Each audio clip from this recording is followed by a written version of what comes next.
Shalom saudara pendengar saudara rohani yang dikasihi Tuhan Yesus Kristus. Selamat datang di renungan rohani malam hari ini. Selamat malam, saya berdoa agar saudara sehat selalu. Semoga Roh Kudus hadir di tengah kita saat ini. Sebelum kita mulai renungan malam ini, marilah kita bersama-sama berdoa. Bapa kami yang di surga, Bapa di dalam nama Tuhan Yesus Kristus, kami sungguh mengucap syukur, ya Tuhan, oleh karena Engkau sangat baik buat kami. Engkau ada bersama kami dan menopang hidup kami di siang hari dan di malam hari. Engkau ada bersama-sama dan menyertai kami. Tuhan, kami memuji dan bersyukur kepadamu pada malam hari ini, kami masih bisa berkumpul di rumah kami yang kecil ini. Tuhan, saat ini kami hendak mendengarkan firman-Mu. Berilah pengetahuan dan bimbinglah hamba-Mu ini agar apa yang Engkau firmankan dapat bekerja sesuai kehendak-Mu. Buat kami jemaat-Mu, bukalah hati dan pikiran kami untuk mendengar dan menerima firman-Mu. Kiranya firman-Mu ini dapat menjadi berkat bagi kami. Berbicaralah Tuhan, kami sudah siap menerima firman-Mu. Di dalam nama Tuhan Yesus Kristus kami berdoa dan mengucap syukur. Amin.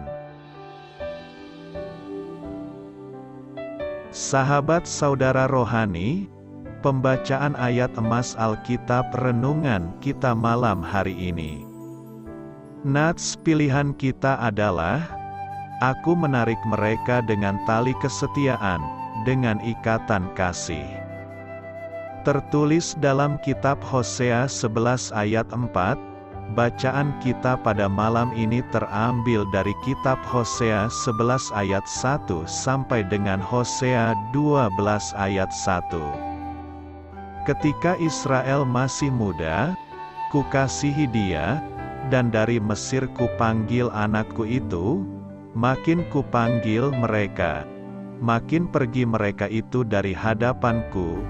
Mereka mempersembahkan korban kepada para Baal, dan membakar korban kepada patung-patung, padahal akulah yang mengajar Efraim berjalan dan mengangkat mereka di tanganku. Tetapi mereka tidak mau insaf, bahwa aku menyembuhkan mereka. Aku menarik mereka dengan tali kesetiaan, dengan ikatan kasih. Bagi mereka aku seperti orang yang mengangkat kuk dari tulang rahang mereka. Aku membungkuk kepada mereka untuk memberi mereka makan. Mereka harus kembali ke tanah Mesir, dan Asyur akan menjadi raja mereka, sebab mereka menolak untuk bertobat. Pedang akan mengamuk di kota-kota mereka, akan memusnahkan palang-palang pintu mereka, dan akan memakan mereka di benteng-benteng mereka. Umatku betah dalam membelakangi aku. Mereka memanggil kepada Baal dan berhenti meninggikan namaku. Masakan aku membiarkan engkau, hai Efraim, menyerahkan engkau, hai Israel? Masakan aku membiarkan engkau seperti Atma, membuat engkau seperti Zeboim? Hatiku berbalik dalam diriku, belas kasihanku bangkit serentak. Aku tidak akan melaksanakan murkaku yang bernyala-nyala itu, tidak akan membinasakan Efraim kembali, sebab aku ini Allah dan bukan manusia, yang kudus di tengah-tengahmu, dan aku tidak datang untuk menghanguskan. Mereka akan mengikuti Tuhan, ia akan mengaum seperti singa, sungguh, ia akan mengaum. Maka anak-anak akan datang dengan gemetar dari barat, seperti burung dengan gemetar datang dari Mesir, dan seperti merpati dari tanah Asyur. Lalu aku akan menempatkan mereka lagi di rumah-rumah mereka. Demikianlah firman Tuhan. Dengan kebohongan aku telah dikepung oleh Efraim, dengan tipu oleh kaum Israel, sedang Yehuda menghilang dari dekat Allah, dari dekat Yang Maha Kudus yang setia. Hosea 11 ayat 1 sampai dengan Hosea 12 ayat 1. Topik dari ayat emas renungan kita adalah kasih Allah tidak ada batasnya. Mari kita mulai renungan malam kita. Judul renungan kita hari ini adalah Kasih Bapa Kita. Kisah inspiratif, seorang ayah Kristiani yang masih muda menjalankan perannya sebagai orang tua secara serius. Ketika putranya masih bayi, ia melindunginya. Saat putranya itu semakin besar, sang ayah bermain bola dengannya, memberikan dorongan, dan berusaha mengajarkan tentang Allah dan kehidupan kepadanya.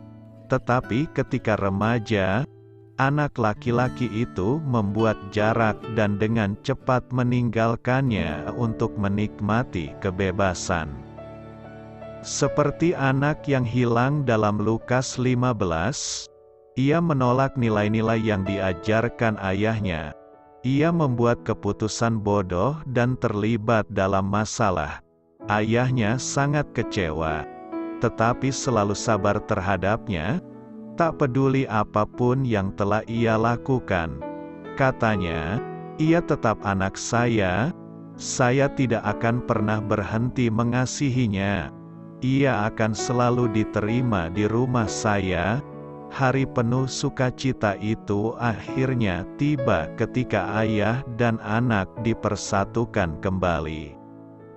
Orang-orang pada zaman Hosea mengikuti pola yang serupa. Meskipun Allah telah menyelamatkan mereka dari Mesir dan memelihara mereka, mereka menolaknya. Mereka menghina namanya dengan menyembah ilah-ilah orang Kanaan. Akan tetapi Allah tetap mengasihi mereka dan merindukan mereka untuk kembali. Hosea 11 ayat 8. Apakah Anda merasa takut telah menyimpang terlalu jauh dari Allah untuk dapat dipulihkan? Dia yang menyelamatkan dan memelihara Anda rindu agar Anda kembali. Tangannya terbuka dalam pengampunan dan penerimaan. Dia tidak akan pernah membuang Anda. Betapa kita gembira atas kasih Bapa, amin. Marilah kita renungkan di dalam hati kita. Tali kesetiaan Allah menunjukkan kasih-Nya yang luar biasa bagi umat-Nya. Dalam sejarah perjalanan bangsa Israel, tidak terhitung betapa besar kasih Allah atas mereka. Sejak mereka masih berada di Mesir, keluar dari Mesir, selama dalam perjalanan, sampai ke tanah Kanaan, kemudian semakin besar jumlahnya dan semakin tersebar. Walau berulang kali mereka berbuat dosa menjauh dari Allah, namun Allah menarik mereka kembali, dengan hukuman dan pengampunan. Walau mereka berulang kali meninggalkan Allah dan berhenti meninggikan nama-Nya, namun kasih Allah pada bangsa Israel selalu mengalahkan kedegilan mereka. Allah itu panjang sabar dan berlimpah kasih setia-Nya. Ia senantiasa memberi kesempatan kepada kita untuk kembali bertobat. Walau banyak dosa dan kesalahan kita yang mendukakan hati-Nya, kasih Allah tidak akan pernah habis untuk hidup kita. Namun Ia tidak membiarkan diri-Nya dipermainkan. Ia tetap akan tegas jika hal itu sudah menyangkut dosa dan menjauhkan kita dari kehendak-Nya. Pancaran kasih Allah yang telah mengalahkan kedegilan kita harusnya membuka hati dan pikiran kita untuk hidup lebih bersyukur dan mengasihi-Nya. Allah yang kita sembah adalah Allah yang kasih dan pengampunan-Nya tidak berkesudahan. Ia akan selalu menarik hati kita kembali padanya untuk segera menerima pemulihan. Tidak hanya sampai di situ, Allah juga ingin agar kita semakin taat dan juga mampu membagikan kasih dan pengampunan yang telah kita peroleh dengan tulus kepada sesama. Karena itu, teruslah terikat dengan kasih setia Tuhan dalam menapaki hari-hari kita di tahun 2022 ini. Sudah sangat jelas bahwa bangsa Israel kala itu adalah bangsa yang degil dan tegar tengkuk. Namun kasih Tuhan tidak berkesudahan. Dalam kekecewaannya Tuhan berkata, "Padahal akulah yang mengajar Efraim berjalan dan mengangkat mereka di tanganku. Tetapi mereka tidak mau insaf, bahwa aku menyembuhkan mereka. Aku menarik mereka dengan tali kesetiaan, dengan ikatan kasih. Bagi mereka aku seperti orang yang mengangkat kuk dari tulang rahang mereka. Aku membungkuk kepada mereka untuk memberi mereka makan." Hosea 11 ayat 3-4. Pengalaman bangsa Israel ini menjadi pelajaran berharga bagi kita. Mari belajar untuk menghargai betapa besar kasih Tuhan kepada kita. Mengertilah bahwa apabila persoalan atau kesesakan datang menimpa hidup kita, itu bukan berarti Tuhan tidak mengasihi kita. Tuhan ingin melalui proses hidup ini kita dapat kembali mengingat kasih dan kebaikan-Nya. Mungkin selama ini kita telah melangkah jauh dari hadapan-Nya, dan melalui masalah dan penderitaan yang kita alami, tapi tali kasih Tuhan ingin menarik kita untuk kembali bersimpuh di hadapan kaki-Nya untuk menerima kembali pemulihan dari Tuhan.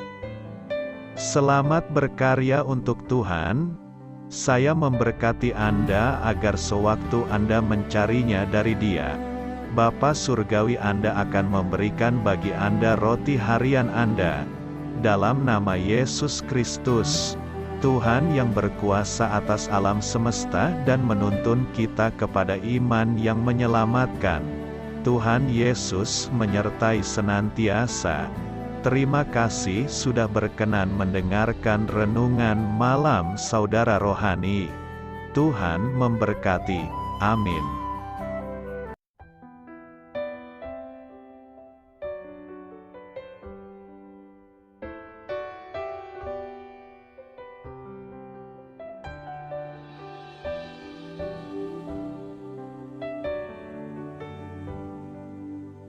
Marilah kita renungkan, sahabat saudara rohani, demikianlah renungan firman Tuhan malam hari ini.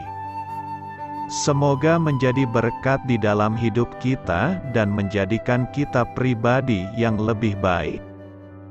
Sebelum kita beristirahat pada malam hari ini, marilah kita berdoa. Bapa kami yang di surga, Bapa di dalam nama Tuhan Yesus Kristus, kami sungguh mengucap syukur, ya Tuhan, oleh karena Engkau sangat baik buat kami. Engkau ada bersama kami dan menopang hidup kami di siang hari dan di malam hari. Engkau ada bersama-sama dan menyertai kami, ya Tuhan Yesus. Kami mengucap syukur untuk firman-Mu, ya Tuhan, yang memberikan kami kekuatan dan menyadarkan kami bahwa kami tidak perlu takut dengan gelap dan malam. Sebab Tuhan, Engkau ada bersama kami. Engkau melindungi kami dan menjadi perisai bagi kami hamba-Mu berdoa saat ini. Tuhan, untuk setiap pendengar renungan ini yang mengalami ketakutan, kecemasan, kegelisahan, pada situasi gelap dan malam hari di dalam nama Tuhan Yesus Kristus. Kuasa Tuhan melepaskan mereka dari segala ikatan roh-roh ketakutan yang mengikat mereka saat ini. Tuhan melepaskan setiap anak-anak-Mu dari segala rasa takut dan kecemasan. di dalam nama Tuhan Yesus segala kuasa-kuasa roh jahat. Kuasa setan iblis yang mengganggu anak-anak-Mu, ya Tuhan. Tolong hancurkan dan halaukan dengan kuasa-Mu. Dalam nama Tuhan Yesus Kristus, berkati setiap kami anak-anak-Mu, ya Tuhan, dan lindungilah kami. Kami aman di dalam Engkau. Ya Tuhan, penuhilah setiap hati kami dengan keberanian, damai sejahtera, dan sukacita serta ketenangan yang dari Tuhan. Berkati kami di malam hari ini, saat kami tidur dan beristirahat. Kuasa-Mu, ya Tuhan, menaungi setiap kami, memberkati dan melindungi kami. Bangunkanlah kami kembali besok pagi dengan kekuatan yang baru. Tubuh yang sehat diberkati Tuhan, dan berkat-berkat yang baru Tuhan sediakan bagi kami. Terima kasih, ya Tuhan, kami sungguh mengucap syukur untuk firman-Mu yang menguatkan kami. Dalam nama Tuhan Yesus Kristus Juru Selamat kami, Bapa kami yang baik, kami mengucap syukur dan berdoa haleluya. Amin. Biarlah firman Tuhan menjadi pengingat untuk kita semua, bahwa tuntunan dari Roh Kudus akan selalu memberi jalan keluar bagi setiap permasalahan hidup kita, dan memberi kedamaian di hati kita. Amin. Sampai jumpa di renungan malam saudara rohani berikutnya.